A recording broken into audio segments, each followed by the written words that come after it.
বহু পথ হেঁটে ওরা 5 জন গোধূলিতে এসে বসে প্রবীণ বৃক্ষের নিচে ক্লান্তি মুছে নিতে। গাছের একটি পাখি শুধায় ওদের, বলো তো তোমরা কারা? প্রশ্ন শুনে পান্থজন ঝুঁকে পড়ে নিজের বোধের কাছে। বলে একজন, হিন্দুত্বের প্রতি আজন্ম আমার টান।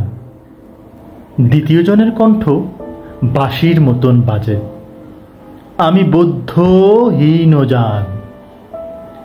তৃতীয় জন বলে, আমি এক নিষ্ঠাবান বিনীত খ্রিস্টান। চতুর্থ পথিক করে উচ্চারণ, আমার ঈমান এনেছি আমি খোদার আরশে, আমি তো মুসলমান।